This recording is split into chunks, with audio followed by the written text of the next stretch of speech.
যদি বৰ্তমান সময়ত আপোনাৰ হাতত টকা আছে বা বৰ্তমান যুগটোৱে হৈছে টকাৰ যুগ, টকা নহলে একো নাই, টকা যদি আপোনাৰ হাতত আছে বা পইচা যদি আপোনাৰ হাতত আছে তেন্তে আপুনি সকলো কামেই কৰিব পাৰিব।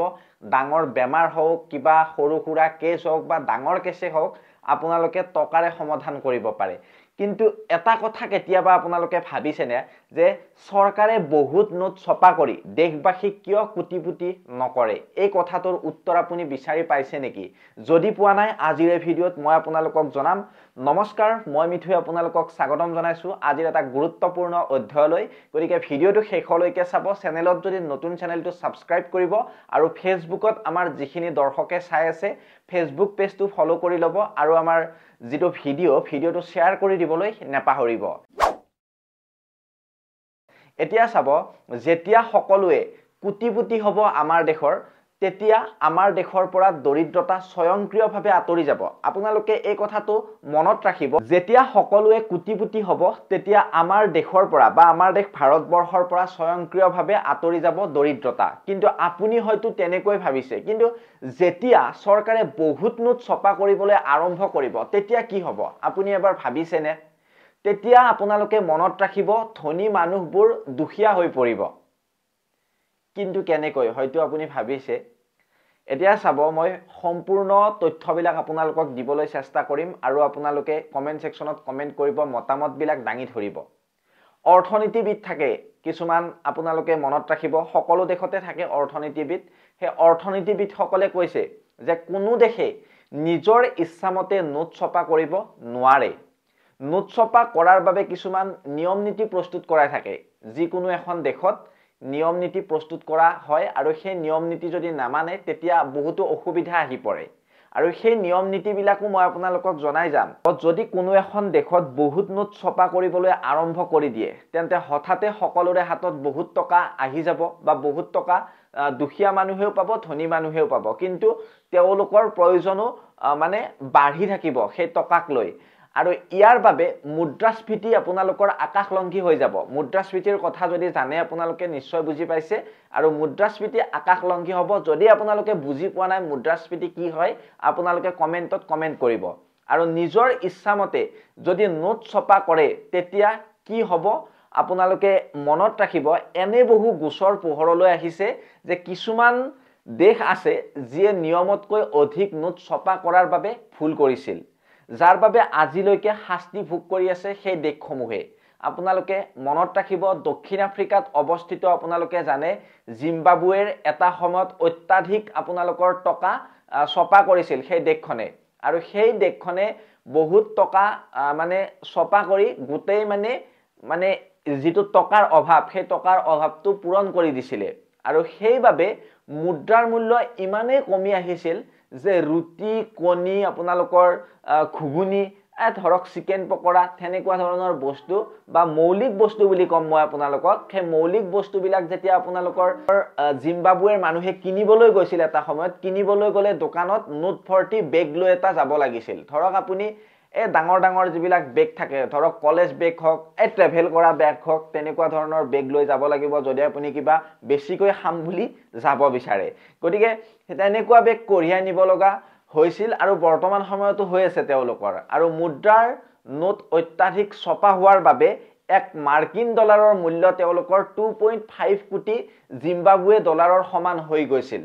আৰু দক্ষিণ আমেৰিকাৰ দেশ আপোনালোকে মনত ৰাখিব, সেই দেশখনৰ কথাও মই আপোনালোকক কৈছো, ভেনিজুৱেলাতো একেই ধৰণৰ পৰিস্থিতি হৈছিল যি জিম্বাবুৱেত হৈছিল। গতিকে আপোনালোকে ভেনিজুৱেলাৰ কেন্দ্ৰীয় বেংকে অৰ্থনীতিৰ সহায়ৰ বাবে বহু মুদ্ৰাৰ নোট ছপা কৰিছিল। ইয়াৰ বাবে আপোনালোকৰ প্ৰতি 24 ঘণ্টাৰ মূৰে মূৰে মুদ্ৰাস্ফীতি বৃদ্ধি পাবলৈ ধৰিলে, অৰ্থাৎ খাদ্য সামগ্ৰীৰ দাম প্ৰতিদিনে দুগুণ হ'বলৈ ধৰিছিল তেওঁলোকৰ। আৰু লগতে দৈনন্দিন যিবিলাক বজাৰ সমাৰ থাকে সেই বজাৰ সমাৰত মানে কি তেওঁলোকৰ বস্তু পোৱা যোৱা হোৱা নাছিল। ইয়াত মানুহে লাখ লাখ টকা খৰচ কৰি 1 লিটাৰ গাখীৰ আৰু কণী কিনিবলগীয়া হৈছিল। আৰু বিভিন্ন ধৰণৰ সৰু সুৰা মিঠাতেল হওক, বুট হওক, সয়াবিন হওক, তেনেকুৱা ধৰণৰ বস্তু কিনিবলৈও তেওঁলোকক লাখ লাখ টকাৰ প্ৰয়োজন হৈছিল। আৰু যোৱা বছৰ ইয়াত মুদ্ৰাস্ফীতি 1 কোটি শতাংশলৈ বৃদ্ধি পাইছে। গতিকে এতিয়া আপুনি নিশ্চয় বুজি পাইছে যে RBI কিয় বহুত নোট ছপা নকৰে। কাৰণ তেনেকুৱা যদি কৰে, তেনেকুৱা কৰিলে আমাৰ দেশ ভাৰতবৰ্ষতো সেই জিম্বাবুৱেৰ লেখিয়াই পৰিস্থিতি হৈ পৰিব। এনে পৰিস্থিতিত আপুনি অনুমান কৰিব পাৰে যে ভাৰতত এনে পৰিস্থিতিৰ সৃষ্টি হোৱাটো চৰকাৰে নিবিচাৰে বা আপুনিও হয়তো এইটো নিবিচাৰিব। এই কাৰণে সকলো কথা মনত ৰাখি টকা ছপা কৰা হয়। নোট ছপা কৰাৰ কি নিয়ম আছে আপোনালোকক মই জনাই যাম। বিভিন্ন ধৰণৰ নিয়ম আছে, সেই নিয়ম কানুনসমূহ আপোনালোকে জানিব লাগিব। যিকোনো দেশত কিমান নোট ছপা হ'ব বা আমাৰ ভাৰতবৰ্ষত কিমান নোট ছপা কৰা হয় সকলোবিলাক মই জনাম। ক'ত ছপা কৰা হয় সম্পূৰ্ণ তথ্য আপোনালোকৰ আগত দাঙি ধৰিবলৈ মই চেষ্টা কৰিছোঁ। যদি এতিয়াও আপোনালোকে ভিডিঅ'টোত লাইক কৰা নাই, শ্বেয়াৰ কৰা নাই, ভিডিঅ'টো অনুগ্ৰহ কৰি লাইক বা শ্বেয়াৰ এটা কৰিবলৈ নাপাহৰিব। এতিয়া মনত ৰাখিব, এটা সময়ত RBIয়ে কিমান নোট ছপা কৰিব পাৰে এইটো কথা আপুনি ভাবিছেনে বা আপুনি গম পায় নেকি? ইয়াৰ প্ৰশ্নটোৰ উত্তৰটো ন্যূনতম সংৰক্ষিত যি ব্যৱস্থা, সেই ব্যৱস্থাৰ ভিত্তিত নোট ছপা কৰাৰ সিদ্ধান্ত লোৱা হয়। আৰু ভাৰতত 1957 চনৰ পৰাই এই ব্যৱস্থা আপোনালোকৰ প্ৰযোজ্য হৈ আহিছে। ইয়াৰ মতে RBIৰ পুঁজিত কমেও 200 কোটি টকাৰ সম্পত্তি সকলো সময়তে ৰখাৰ অধিকাৰ RBIৰ আছে। আৰু ইমান ধন সম্পত্তি ৰখাৰ পাছত RBIয়ে চৰকাৰৰ সন্মতি সাপেক্ষে প্ৰয়োজন অনুযায়ী নোট ছপা কৰিব পাৰে। ভাৰতত আপোনালোকৰ ক'ত নোট ছপা কৰা হয় মই অলপ আগতে আপোনালোকক কৈছিলোঁ এই প্ৰশ্নটো, আৰু এই প্ৰশ্নটোৰ উত্তৰটো মই এতিয়া আপোনালোকক দিবলৈ গৈ আছোঁ। ভাৰতত 4টা প্ৰেছত নোট ছপা কৰা হয়, 4টা প্ৰেছত। আৰু মহাৰাষ্ট্ৰৰ নাসিক প্ৰেছ আৰু মধ্যপ্ৰদেশৰ দেৱাস প্ৰেছত নোট ছপা কৰা হয়। নোট ছপাৰ কাম ইয়াত security printing and meeting corporation of India লিমিটেডৰ তত্ত্বাৱধানত কৰা হয় বুলি আপোনালোকে মনত ৰাখিব। এইবোৰৰ বাহিৰেও কৰ্ণাটকৰ মহীশূৰ আৰু পশ্চিমবংগৰ শালবনীত আৰু 2টা প্ৰেছ আছে। টোটেল আপোনালোকৰ 4টা হ'ল। ইয়াত নোট প্ৰিণ্টিং আৰু RBI নোট প্ৰিণ্টিং প্ৰাইভেট লিমিটেডৰ মালিকী স্বত্বত কৰা হয় এই নোট প্ৰিণ্টিং। আৰু ইয়াৰ উপৰিও আপোনালোকৰ মুম্বাই, কলিকতা, হায়দৰাবাদ আৰু নয়ডাত মুদ্ৰা কাম কৰা হয়। আপোনালোকে এই তথ্যখিনি ভালদৰে মনত ৰাখিব। বহুতেই গুৰুত্বপূৰ্ণ বা জানিবলগীয়া এটা তথ্য মই আপোনালোকক দি আছোঁ। আৰু টকা ছপা কৰাৰ বাবে কাগজ আৰু চিয়াহী ক'ৰ পৰা আহে এইটো এটা গুৰুত্বপূৰ্ণ প্ৰশ্ন। মধ্যপ্ৰদেশৰ আপোনালোকৰ হোচাংবাদত চৰকাৰী নিৰাপত্তাৰক্ষী কাগজ কল আছে। আৰু ইয়াৰ পৰাই নোট বনোৱাত ব্যৱহাৰ কৰা বিশেষ মুদ্ৰাৰ কাগজ ভাৰতৰ আটাইকেইখন বা আটাইকেইটা 4টা প্ৰেছলৈ যোগান ধৰা হয়। আৰু ইয়াৰ উপৰিও কাগজসমূহৰ বৃহৎ পৰিমাণৰ আন দেশৰ পৰাও আমদানি কৰা হয়। যিবিলাক আপোনালোকৰ নোট ছপা কৰা কাগজ থাকে সেই কাগজবিলাক বেলেগ দেশৰ পৰা অনা হয়। আৰু নোট ছপা কৰাৰ বাবে অফছেট চিয়াহী মধ্যপ্ৰদেশৰ দেৱাসত অৱস্থিত বেংক নোট প্ৰেছত প্ৰস্তুত কৰা হয়।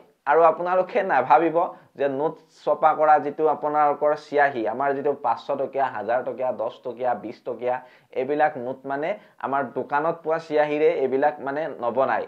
এইবিলাক বেলেগ মানে আপোনালোকক মই জনালোৱে ক'ৰ পৰা অনা হয়, কি প্ৰেছৰ পৰা অনা হয়, সেইবিলাকৰ পৰা আনিহে বনোৱা হয়।